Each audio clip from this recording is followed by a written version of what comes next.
The Further Education of OverSoul 7 by Jane Roberts. Read by Martin John. Chapter 26. Ram Ram says goodbye and tells what he knows. I think I get what you mean, but I'm not sure, OverSoul 7 said to Cypress. The two of them were sitting, invisibly of course, on the chairs on Jeffy Boy's patio. Will was a past self of Jeffrey. That sounds simple enough, I guess, but... But what? Cypress asked gently. Then she said nonchalantly, when the lawn is finished, Jeffrey will have an excellent view. There's something you aren't telling me, Seven said stubbornly. I'm not fooled at all by your sudden interest in Jeffrey's law. I'm not keeping anything from you, Cypress said, looking nowhere in particular. There might be a few things you've kept from yourself, though. I'll give you a hint. Jeffrey remembered Will, and Lydia is going to have to give her memories to Tweety for a while. And... Don't tell me, Seven cried. I'll think of it myself. Good, Cypress said, smiling. I just wanted you to know it's all right for you to remember now. Sometimes you sound so superior, Seven answered, because no matter how many different ways he cross-referenced his memory, by times, people, events, or probabilities, he couldn't discover anything that he'd really forgotten. Oh, Seven, it isn't a matter of superiority, Cypress began. It's... Hold on, Seven interrupted. On to what? Why? It's just Earth vernacular that means wait a bit. Never mind.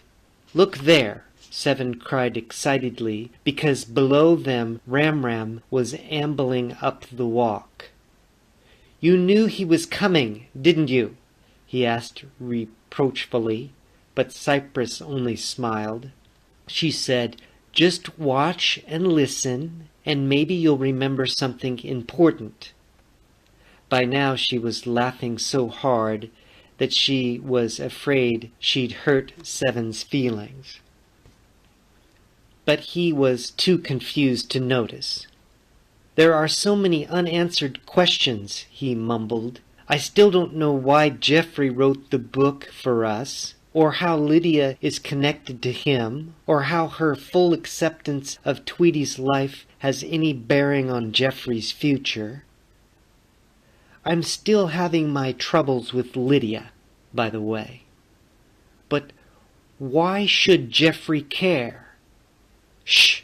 Listen, Cypress said.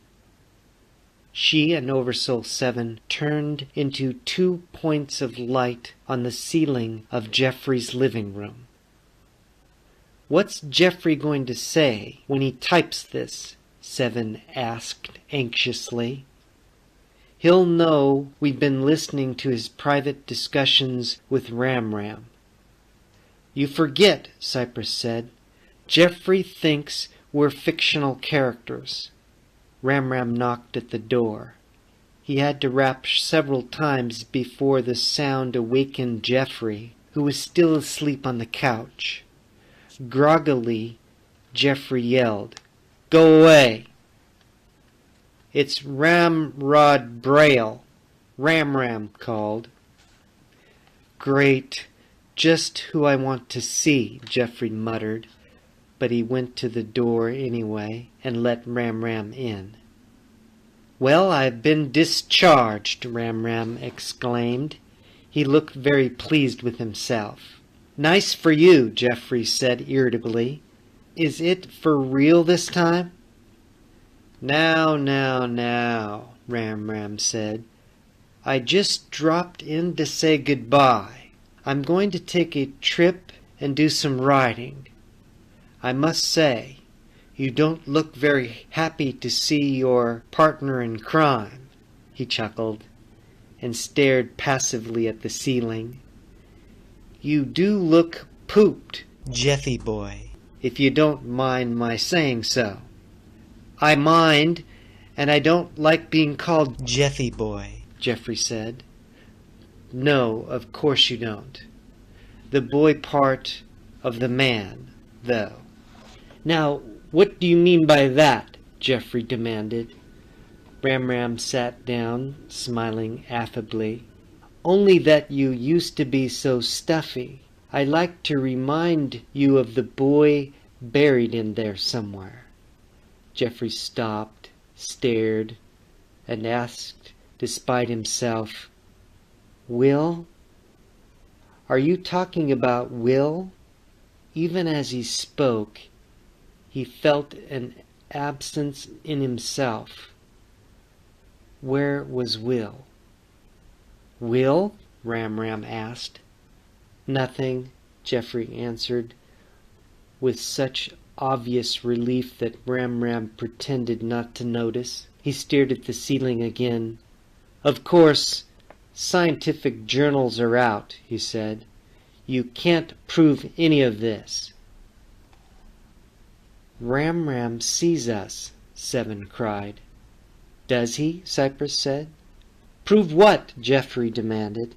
He sprang up from the couch, displaying more agitation than he intended. Well, whatever you've been up to, RAAM RAAM answered innocently. I was here, out of body, for one thing, though you'd never admit that to any of our colleagues, I don't suppose. My being a mental patient for a while doesn't help you there either.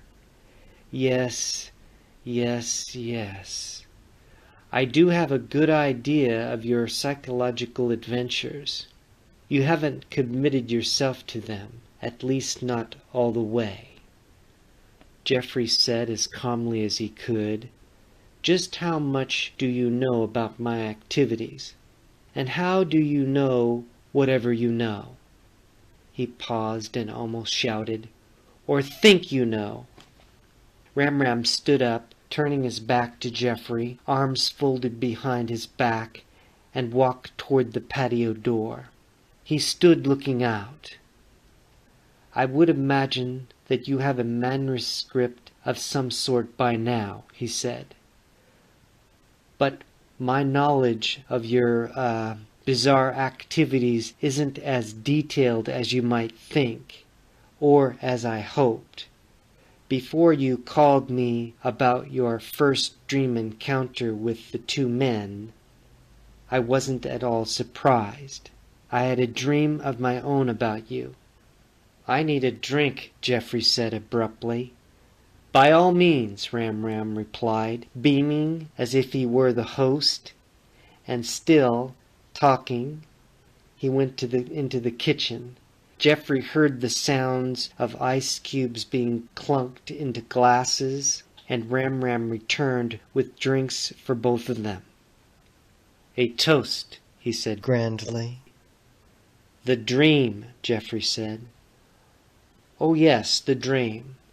Now, how would one tell our young man here about such an event? That was my problem, of course. Now you understand with no trouble. Oh God, Geoffrey yelled. Will you get on with it? OverSoul 7 said to Cypress. How jittery Geoffrey is. You know, for a moment I almost thought that I remembered something terribly important. But now I have no idea what it was. Oh? Cypress said, seeming to be quite unconcerned. RAAM RAAM sat down.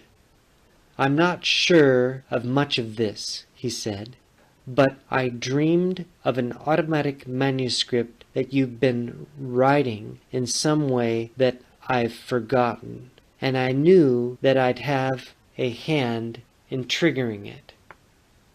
Go on, Geoffrey said. His face was so intent and still that time might have stopped.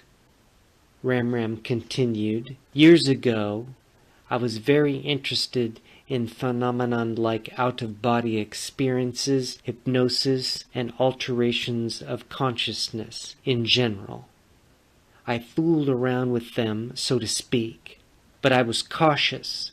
There was my reputation to consider. Life went on, and I followed the academic line. Then, when I had my dream, I perked up. Just suppose, there was something to it, I thought. It was several days before your experience, but somehow I awakened from the dream knowing that you had come to me. So I didn't contact you. But just in case, I took several books out of the library to refresh my own mind on the psychic field in general, and to loan to you if, by any chance, my dream did mean anything and you called, as of course you did. I noticed the library date on the card, Geoffrey exclaimed. I did wonder briefly that the books were taken out before, as you were meant to, so that you'd have some reason to believe me now. Not that anything is proven, but suggested at least. Ram Ram paused and said, and then, of course, it's not quite over. Now what do you mean by that? Geoffrey asked uneasily.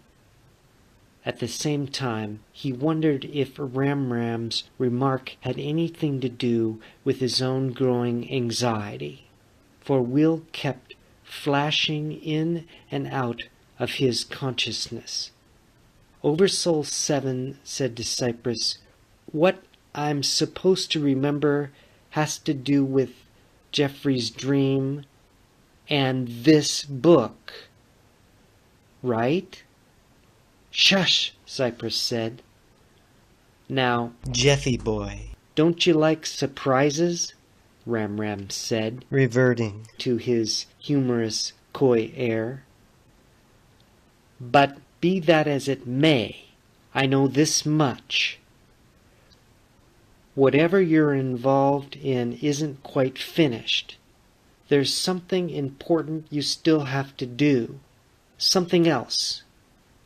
I always sensed an unresolved and unhappy, maybe unloved, but turbulent part of you, quite hidden behind your self-conscious professorial psychological attire. Again, that's why I called you Jeffy boy. Teasing you, of course. Ram Ram's voice had a hypnotic quality that seemed to fill the room in the growing dusk. Even OverSoul 7 almost nodded. Ram Ram's small eyes were half closed, yet in their lidded drowsiness there also seemed to be a hidden spring of alertness. And more than that, he went on, I also sensed that in some way you, represented a past unresolved self of mine as a young man, a part that needed help. I wanted to go back into the past and make some changes, even as, I believe, you've done the same kind of thing in your own case. Smiling softly, Ram Ram said, yes, yes, yes. So it goes. I remember, OverSoul 7 shouted. How could I have forgotten? Just at the same time, Ram Ram said, so, to recapitulate, 2 people came to me in the dream state and somehow set up this entire episode, including the events I know of and those you haven't told me. It was me, Oversoul 7 shouted to Ram Ram, who didn't hear him, of course. And, Cypress asked gently. And you too, 7 said, a bit abashed. But why didn't I remember until now? The why is next, Cypress answered. Geoffrey said, You're telling me that the two men who I saw here appeared earlier in a dream of yours. The hypnotic effect of Ram Ram's narrative was broken. I've no proof, Ram Ram answered. But yes, I'd say so. The descriptions of the two men you gave to me matched mine, all right. I'd say that they were the same. But what about the mental institution? Geoffrey demanded. How did all that start? Were you really Well, it's according to your own definition, if you're asking me if I was mad or not. I'll second that question, 7 said to Cypress. And I have another. Where's Will?